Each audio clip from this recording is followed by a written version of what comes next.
నమస్కారం. ముందుగా BSK news ప్రేక్షకులందరికీ భోగి పండుగ శుభాకాంక్షలు తెలియజేస్తూ హెడ్లైన్ చూద్దాం.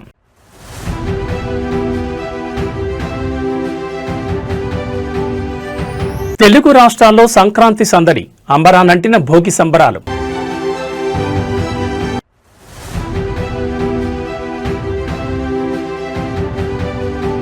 దేశ ప్రజలకు మోడీ సంక్రాంతి శుభాకాంక్షలు, ప్రతి ఇంట్లో కొత్త వెలుగులు నిండాలని ఆకాంక్ష.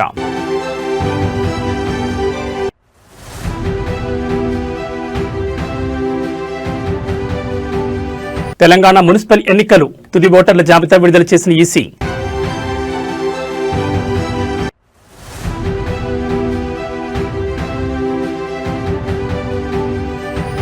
భోగి వేడుకలను వినూత్నంగా జరుపుకున్న కేసీఆర్ చిన్ని, వైసీపీ హయాంలో విజయవాడ అభివృద్ధికి నోచుకోలేదని విమర్శ.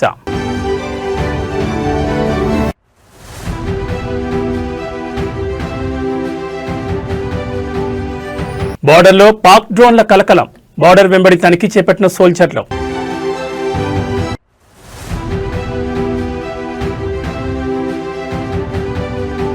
థాయిలాండ్లో ఘోర రైలు ప్రమాదం, రైలుపై కూలిన క్రేన్, 22 మంది దుర్మరణం. ఇక వివరాలు చూస్తే తెలుగు రాష్ట్రాల్లో సంక్రాంతి సంబరాలు అంబరాన్నంటున్నాయి. 3 రోజుల సంక్రాంతి పండుగలో తొలి రోజు భోగి సంబరాలు వైభవంగా జరిగాయి. ఇవాళ తెల్లవారుజామున ఇంటి ముంగిళ్లలో భోగి సంబరాలు ఘనంగా నిర్వహించారు. భోగి మంటలు వేసుకుంటూ ఆటపాటలతో ఉత్సాహంగా గడిపారు రాష్ట్ర ప్రజలు. సూర్య భగవానుడు ధనుసు రాశి నుంచి మకర రాశిలోకి ప్రవేశించే సమయాన్ని మకర సంక్రాంతి అంటారు. ఈ పండుగకు సరిగ్గా ఒక్కరోజు ముందు భోగి పండుగను జరుపుకుంటారు. అలాగే భోగి రోజు సాయంకాలం సమయంలో బొమ్మల కొలువును కూడా జరుపుతారు. రాష్ట్ర వ్యాప్తంగా మంత్రులు, ఎమ్మెల్యేలు ఉత్సాహంగా భోగి సంబరాల్లో పాలుపంచుకున్నారు.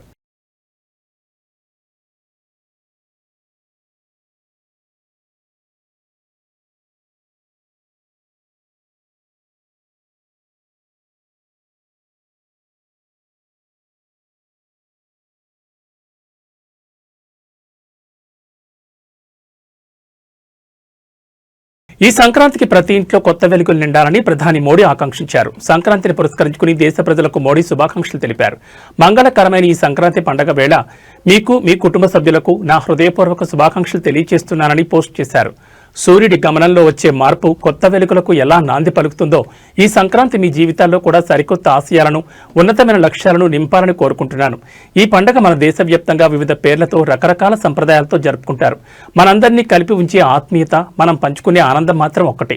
మన భారతీయ సంస్కృతిలోని గొప్పతనాన్ని, ఏకత్వ స్ఫూర్తిని ఈ సంబరాలు చాటి చెప్తాయని పేర్కొన్నారు. ముఖ్యంగా ఈ పండుగ మన అన్నదాతలది. నిరంతరం శ్రమిస్తూ దేశానికి అన్నం పెట్టే మన రైతు సోదరులకు కృతజ్ఞతలు తెలుపుకునే పవిత్ర సమయం ఇది.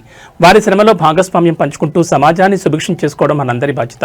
ఈ మకర సంక్రాంతి మీ జీవితంలో కొత్త ఆత్మవిశ్వాసాన్ని నింపాలని, మీ భవిష్యత్ ఎల్లప్పుడూ సానుకూలతతో ప్రకాశవంతంగా ఉండాలని ఆకాంక్షిస్తున్నాను. మీరు నిండు నూరేళ్లు ఆయురారోగ్యాలతో, ఐశ్వర్యంతో తొలతూగాలని, మీ ప్రతి ప్రయత్నం విజయవంతమై సమాజంలో శాంతి సామరస్యాలు వెల్లివిరియాలని మనసారా కోరుకుంటున్నానని మోడీ ఆకాంక్షించారు. వణక్కం.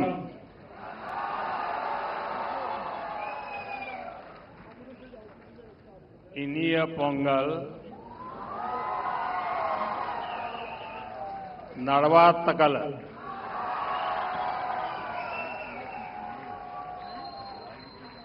आज पोंगल एक ग्लोबल फेस्टिवल बन चुका है। दुनिया भर में तमिल समुदाय और तमिल संस्कृति से प्रेम करने वाले लोग इसे उत्साह के साथ मनाते हैं। उसमें मैं भी एक हूं।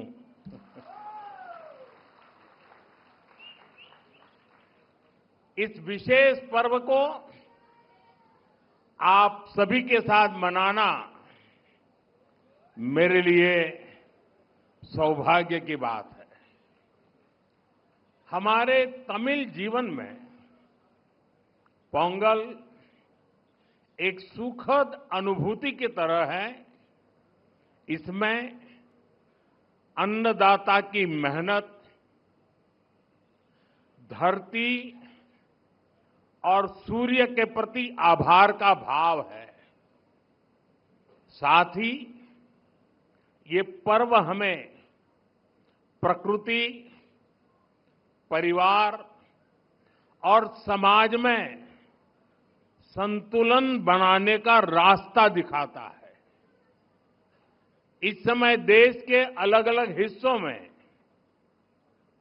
लोहड़ी, मकर संक्रांति, माघ बिहू और अन्य त्योहारों की भी उमंग है।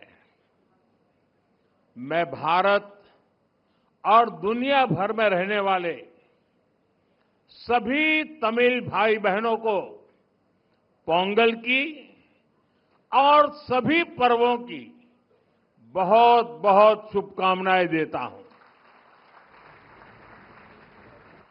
साथियों, वैसे मेरे लिए ये भी बहुत सुखद रहा है कि पिछले वर्ष मुझे तमिल संस्कृति से जुड़े कई कार्यक्रमों में शामिल होने का अवसर मिला। मैंने तमिलनाडु में 1000 साल पुराने गंगईकोंडा चोलापुरम मंदिर में पूजा की।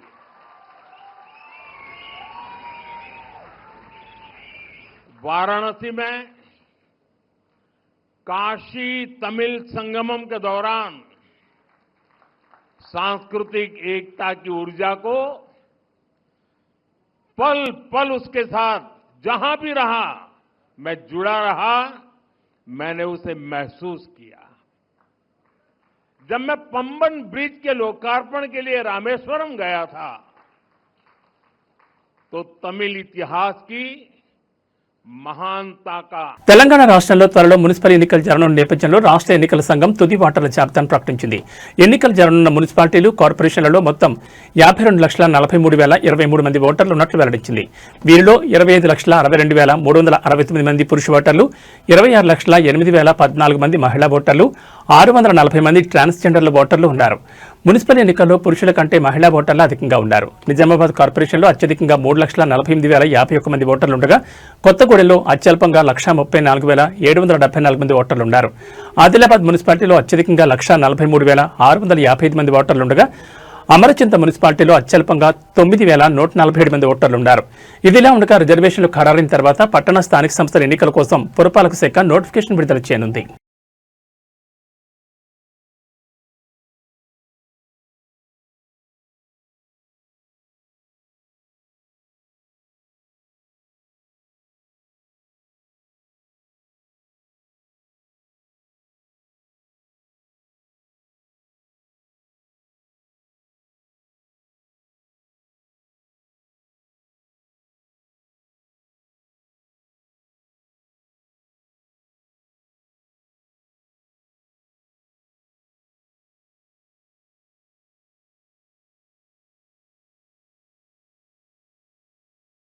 రెండు తెలుగు రాష్ట్రాల ప్రజలు భోగి పండుగను సంతోషంగా జరుపుకుంటున్నారు. విజయవాడలో టీడీపీ ఎంపీ కేశినేని భోగి వేడుకలు వినూత్నంగా జరుపుకున్నారు. గత వైసీపీ ప్రభుత్వం జగన్ బొమ్మతో రైతులకు ఇచ్చిన పాస్బుక్లను ఆయన భోగి మంటల్లో వేశారు. కేశినేని నిర్వహించిన భోగి కార్యక్రమానికి పెద్ద ఎత్తున టీడీపీ నేతలు హాజరయ్యారు. ఈ సందర్భంగా ఆయన మాట్లాడుతూ గత ప్రభుత్వంలో ప్రజల ఆస్తులపై జగన్ బొమ్మ వేసుకుని దోపిడీ చేశారని ఆరోపించారు. కూటమి ప్రభుత్వం అధికారంలోకి వచ్చాక ఈ బొమ్మలను తొలగించి అసలు రాజముద్రతో పాస్బుక్లు జారీ చేశామని వెల్లడించారు. గత ప్రభుత్వ విధానాలకు నిరసనగా ఈ భోగి మంటల్లో జగన్ బొమ్మ ఉన్న పాస్బుక్లను కాల్చేశామని చెప్పారు. మెడికల్ కళాశాలల నిర్మాణానికి సంబంధించిన జీవోలను కూడా వైసీపీ ప్రభుత్వమే తెచ్చిందని, ఇప్పుడు వైసీపీ నేతలే వాటిని భోగి మంటల్లో వేసి కాల్చేస్తున్నారని ఎద్దేవా చేశారు. గత సర్కార్లో విజయవాడ అభివృద్ధికి నోచుకోలేదని, ప్రజలు చాలా కష్టాలు పడ్డారని ఆయన పేర్కొన్నారు. కానీ ఇప్పుడు కూటమి ప్రభుత్వం వచ్చాక విజయవాడను అన్ని విధాలా అభివృద్ధి చేస్తున్నామని ఆయన చెప్పారు. సీఎం చంద్రబాబు ప్రత్యేక దృష్టి పెట్టి అండర్ గ్రౌండ్ డ్రైనేజ్ వంటి పెద్ద ప్రాజెక్టులు చేపట్టారని, పెద్ద ఎత్తున ఉద్యోగ అవకాశాలు కల్పిస్తున్నారని వివరించారు.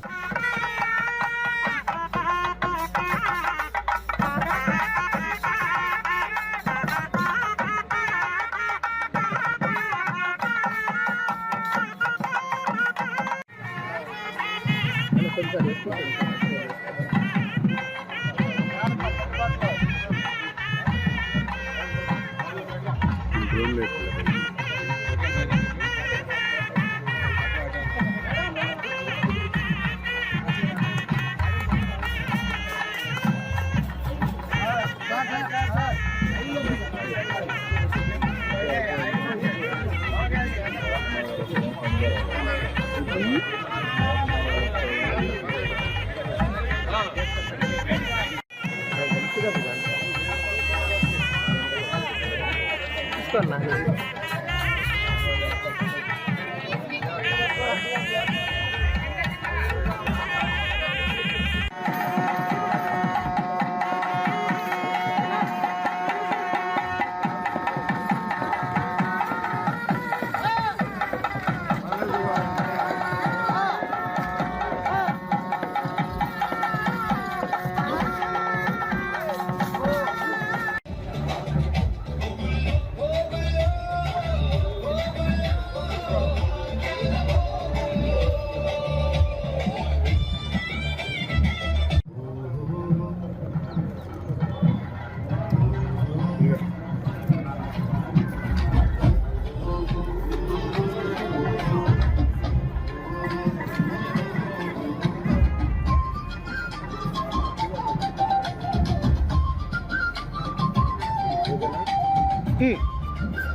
నా అన్వేషణ యూట్యూబర్ అన్వేష్ పై ప్రముఖ సినీ నటి కరాటే కళ్యాణి మరోసారి పోలీసులకు ఫిర్యాదు చేశారు. భారత పాస్పోర్ట్ ను దరిద్ర పాస్పోర్ట్ అని అన్వేష్ వ్యాఖ్యానించడంపై ఆమె ఆగ్రహం వ్యక్తం చేశారు. విదేశాలకు వెళ్లే భారతీయులకు పాస్పోర్ట్ ఎంతో ముఖ్యమని ఆమె అన్నారు. పాస్పోర్ట్ గురించి పోలీస్ వెరిఫికేషన్ కూడా జరుగుతుందని, దీనికి ఎంతో విలువ ఉంటుందని ఆమె స్పష్టం చేశారు. అతడి పాస్పోర్ట్ ను రద్దు చేసేలా చర్యలు తీసుకోవాలని పోలీసులను కోరారు. పాస్పోర్ట్ పై రాజముద్ర ఉంటుందని, అలాంటి పాస్పోర్ట్ ను ఎంతో జాగ్రత్తగా చూసుకుంటామని ఆమె అన్నారు. మనం ఎంతో జాగ్రత్తగా చూసుకుని పాస్పోర్ట్ ను అన్వేష్ దూషిస్తున్నాడని ఆమె ఆగ్రహం వ్యక్తం చేశారు. 4 గంటలు వెరిఫికేషన్ కోసం నిరీక్షించేలా చేశారని అన్వేష్ చెప్తున్నాడని, కానీ అతని ప్రవర్తన చూసి వెయిట్ చేయించారని ఆమె విమర్శించారు. అన్వేష్ పాస్పోర్ట్ రద్దయ్యేంత వరకు తాము పోరాడతామని ఆమె అన్నారు. అన్వేష్ భారత్లో అడుగుపెట్టిన వెంటనే తగిన చర్యలు తీసుకుంటామని హెచ్చరించారు.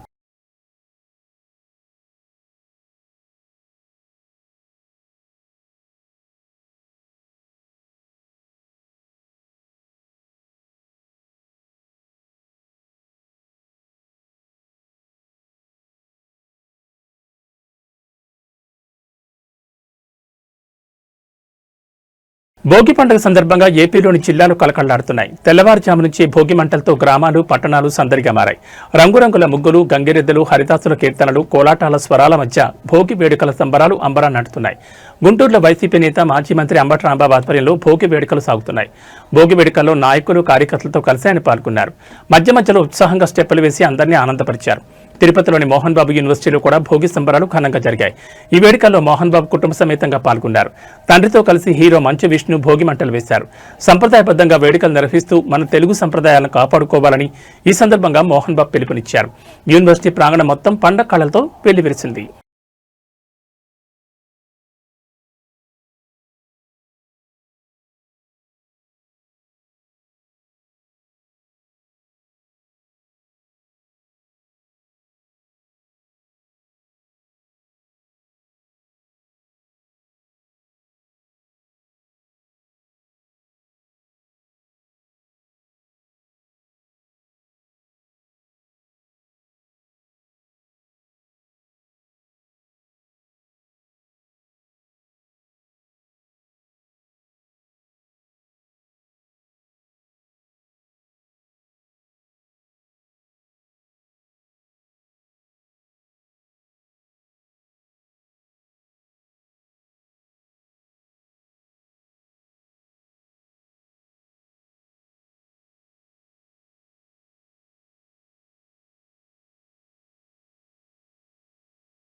శబరిమల అయ్యప్ప స్వామి క్షేత్రంలో అత్యంత పవిత్రమైన మకర విలక్కు దర్శనానికి సమయం ఆసన్నమైంది. ఇవాళ సాయంత్రం పొన్నంబలం మేడుపై దివ్యమైన జ్యోతి రూపంలో మణికంఠుడు భక్తులకు దర్శనమివ్వనున్నారు.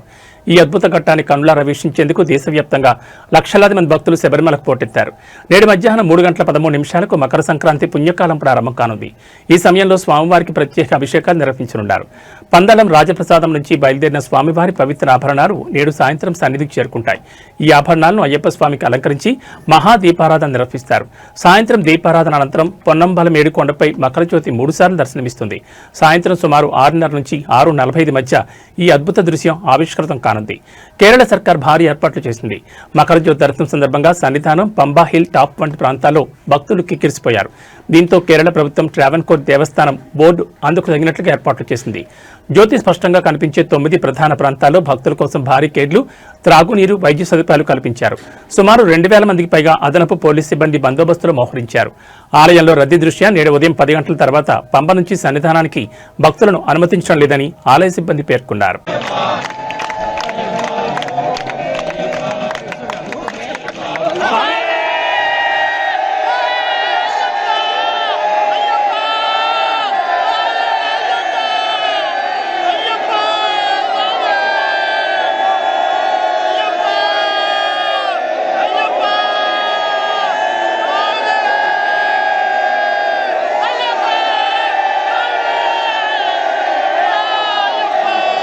థాయిలాండ్లో బుధవారం ఘోర రైలు ప్రమాదం జరిగింది. నిర్మాణంలో ఉన్న హైస్పీడ్ రైల్వే లైన్కి చెందిన భారీ క్రేన్ ఒకటి ప్రయాణికులతో వెళ్తున్న రైలుపై కూలిపోవడంతో 22 మంది ప్రాణాలు కోల్పోయారు. ఈ దుర్ఘటనలో మరో 30 మందికి పైగా తీవ్రంగా గాయపడ్డారు. బ్యాంకాక్ ఈశాన్యంగా సుమారు 230 కిలోమీటర్ల దూరంలోని నఖోన్ రచాసీమా ప్రావిన్స్లోని సికియో జిల్లాలో ఈ ప్రమాదం చోటు చేసుకుంది. స్థానిక కాలమానం ప్రకారం ఉదయం 9 గంటల సమయంలో బ్యాంకాక్ నుంచి ఉబాన్ రచధాని ప్రావిన్స్కు వెళ్తున్న స్పెషల్ ఎక్స్ప్రెస్ నెంబర్ 21 రైలుపై క్రేన్ కూలింది. ఈ రైల్లో ప్రమాద సమయంలో 195 మంది ప్రయాణికులు, సిబ్బంది ఉన్నారు. క్రేన్ బలంగా ఢీకొట్టిన దాటికి రైలుకు చెందిన 3 బోగీలు పట్టాలు తప్పాయి. వెంటనే మంటలు చెలరేగి దట్టమైన పొగలు కమ్ముకున్నాయని అధికారులు తెలిపారు. సమాచారం అందుకున్న వెంటనే సహాయక బృందాలు ఘటనా స్థలానికి చేరుకున్నాయి. హైడ్రాలిక్ కట్టర్ల సహాయంతో బోగీల్లో చిక్కున్న ప్రయాణికులను బయటకు తీసి క్షతగాత్రులను సమీపంలోని ఆసుపత్రికి తరలించారు. ఈ ప్రమాదంలో 22 మంది మరణించగా 30 మందికి పైగా గాయపడ్డారని నఖోన్ రచాసీమా ప్రావిన్షియల్ పోలీస్ చీఫ్ తాచాపోన్ చిన్నావాంగ్ మీడియాకు ధృవీకరించారు. మృతుల సంఖ్యపై తొలుత భిన్నమైన నివేదికలు వెలువడినప్పటికీ చివరికి పోలీసులు 22 మంది మరణించినట్లు స్పష్టం చేశారు.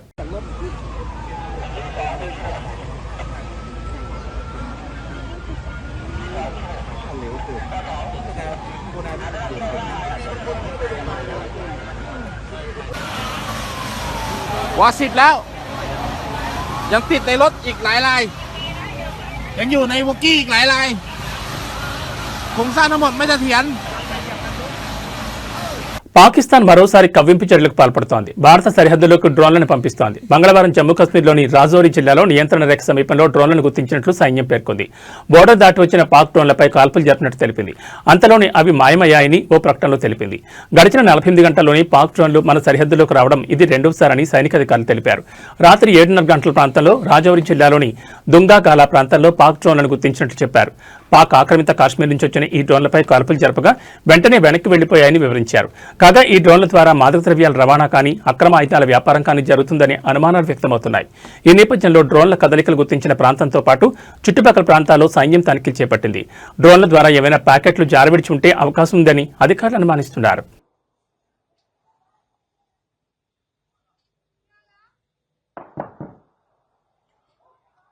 पूरे बॉर्डर पे फायरिंग हो रही है अभी। ये देखो कैसे गोलियां जा रही हैं।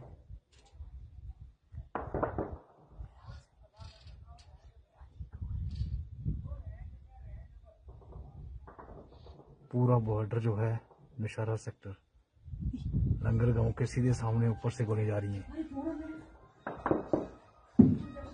लंगर से देख के जंगड़ तक सारा बॉर्डर जो है गोलियां चल रही हैं। अभी छोटा फायर हो रहा है। ये देखो गोलियां कैसे जा रही हैं, ये देखिए।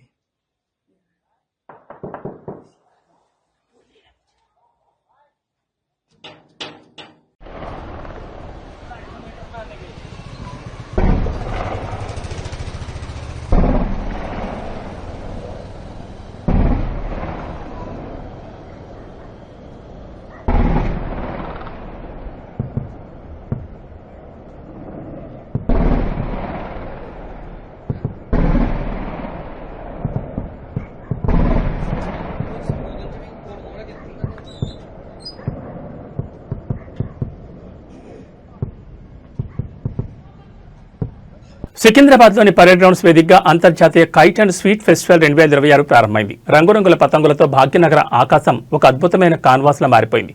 తెలంగాణ పర్యాటక శాఖ ఆధ్వర్యంలో జరుగుతున్న ఈ వేడుకలు ప్రపంచం నలుమూల నుంచి కైట్ ప్లేయర్స్ తరలివచ్చారు. Russia, Portugal, Singapore, Sri Lanka, Thailand, Ukraine, Vietnam, Japan, Italy, France, Canada, Australia వంటి 19 దేశాల నుంచి 40 మంది నిపుణులు తమ నైపుణ్యం ప్రదర్శిస్తున్నారు. అలాగే భారతదేశంలోని 15 రాష్ట్రాల నుండి 55 మంది జాతీయ స్థాయి కైట్ ప్లేయర్స్ పాల్గొని వైవిధ్యమైన పతంగులను ఎగురవేస్తున్నారు. భూమి నుంచి ఆకాశానికి రంగురంగుల సందేశాలు పంపుతున్నారా అన్నట్టుగా గ్రౌండ్ అంతా పతంగులతో నిండిపోయింది. డాల్ఫిన్లు, కార్టూన్ క్యారెక్టర్లు, డ్రాగన్లు, భారీ ఆకారాల్లో ఉన్న గాలిపటాలు సందర్శకులను కట్టిపడేస్తున్నాయి. ఈ సందర్భంగా హైదరాబాద్ కైట్ ఫెస్టివల్లో పాల్గొనడం చాలా సంతోషంగా ఉంది. ఇక్కడి ప్రజల ఉత్సాహం, ఆతిథ్యం అద్భుతమని అంతర్జాతీయ ప్లేయర్స్ తమ ఆనందాన్ని పంచుకున్నారు. ఈ ఏడాది మరికొన్ని పతంగులతో పాటు ప్రత్యేక ఆకర్షణలు కూడా తోడయ్యాయి. అక్కడ వివిధ రాష్ట్రాల సంప్రదాయ మిఠాయిల స్టాల్స్ ఆహార ప్రియులను ఆకట్టుకుంటున్నాయి. జనవరి 16 నుంచి 18 వరకు పరేడ్ గ్రౌండ్ లో హాట్ ఎయిర్ బెలూన్ ఫెస్టివల్, అలాగే గచ్చిబౌలి స్టేడియంలో డ్రోన్ ఫెస్టివల్ కూడా జరగనున్నాయి.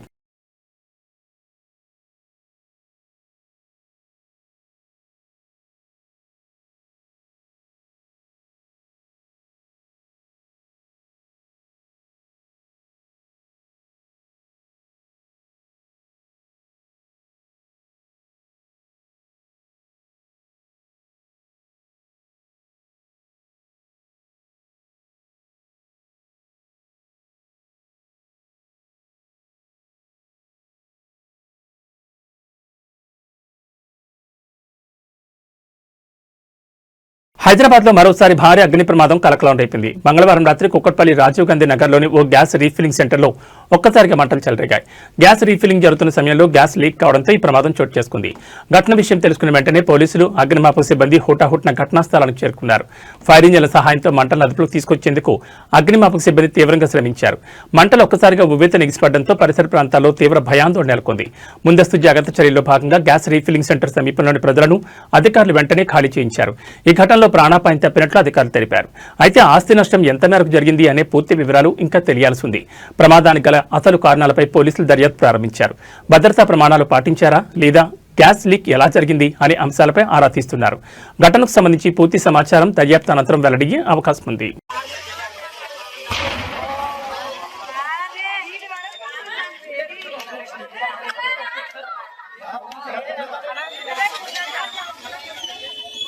ఏదైనా ఉంటే కాల్ చేసేసేయండి.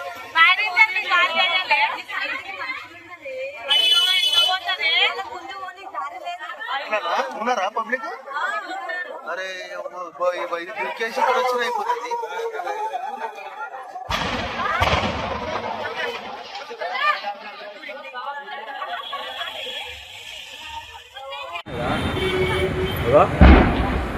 అమ్మా మామూలు వెళ్ళండి వెళ్తున్నాయి. సంక్రాంతి వేళ ఏపీకి వెళుతున్న ఆర్టీసీ బస్సు ప్రమాదానికి గురైంది. మహబూబ్ నగర్ జిల్లా చెట్చర్ల మండలం మాచారం గ్రామ సమీపంలో జాతీయ రహదారిపై డీసీఎం వాహనం ఢీకొట్టింది. ఈ ప్రమాదంలో బస్సులో ఉన్న 20 మంది ప్రయాణికులు గాయపడ్డారు. హైదరాబాద్ నుంచి ఫిబ్రవరి మీదుగా కర్నూలు వెళ్తున్న కొల్లాపూర్ డిపో బస్సు మంగళవారం అర్ధరాత్రి 1:30 సమయంలో ముందు వెళ్తున్న డీసీఎం వాహనం ఢీకొట్టింది. ఈ ప్రమాదంలో బస్సులో ఉన్న 20 మంది ప్రయాణికులు గాయపడ్డారు. అందులో డ్రైవర్తో పాటు మరో 4 తీవ్రంగా గాయపడ్డారు. వారి పరిస్థితి విషమంగా ఉన్నట్టు తెలుస్తోంది. ప్రమాదం జరిగిన వెంటనే సమాచారం అందుకున్న పోలీసులు ఘటనా స్థలాన్ని చేరుకుని పరిశీలించారు. 4 అంబులెన్స్లో క్షతగాత్రులను మహబూబ్ నగర్ ప్రభుత్వ జనరల్ ఆసుపత్రికి తరలించారు. బస్సు యాక్సిడెంట్ కారణంగా కర్నూలు వైపు దాదాపు 3 కిలోమీటర్ల మేర ట్రాఫిక్ స్తంభించింది. అర్ధరాత్రి 2:30 గంటల సమయంలో పోలీసులు ట్రాఫిక్ ను పునరుద్ధరించారు.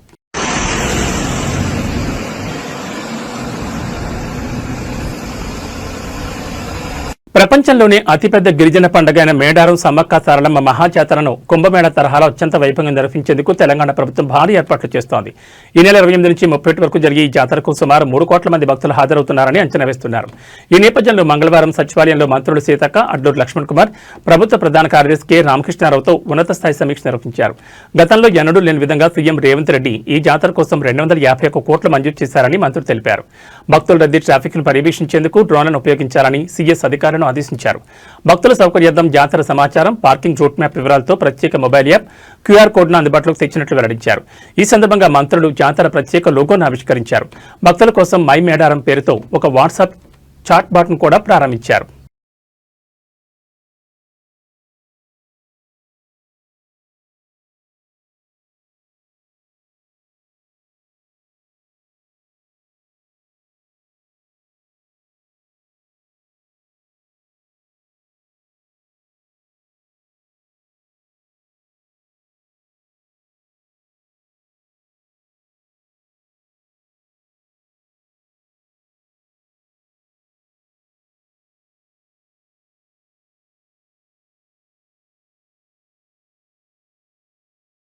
ప్రముఖ కవయిత్రి, చిత్రకారిణి, రచయిత్రి, దివంగత మహాకవి గుంటూరు శేషేంద్ర శర్మ సతీమణి రాజకుమారి ఇందిరాదేవి ధన్రాజ్ గిర్ హైదరాబాద్లోని గోషమహల్ ప్రాంతంలోని జ్ఞాన్బాగ్ ప్యాలెస్లో తుదిశ్వాస విడిచారు. బహుముఖ ప్రజ్ఞతో సాహిత్య కళారంగాల్లో ఆమె చెరగని ముద్ర వేశారు.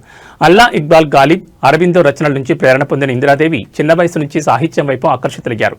యుక్త వయసులోనే ఫోటోగ్రఫీపై ప్రత్యేక ఆసక్తి పెంచుకుని ఫోటోల సేకరణ ప్రారంభించారు. 1964లో ఆమె తొలి కవితా సంపుటి ది అపోసల్ పేరుతో వెలువడింది. ఆ తర్వాత 1965, 1966 సంవత్సరాల్లో వరుసగా మరికొన్ని పుస్తకాలు ప్రచురితమై పాఠక లోకంలో విశేష గుర్తింపు తెచ్చుకున్నాయి.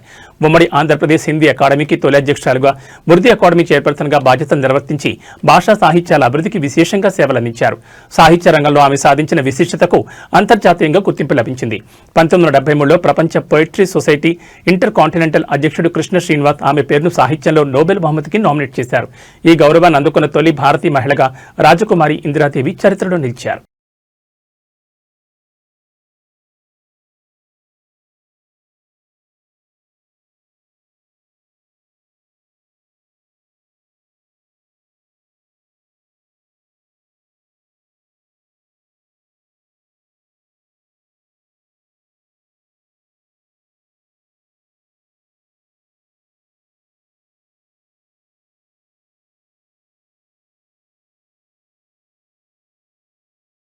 ఏబీ బులెటిన్ విశేషాలు. నమస్కారం.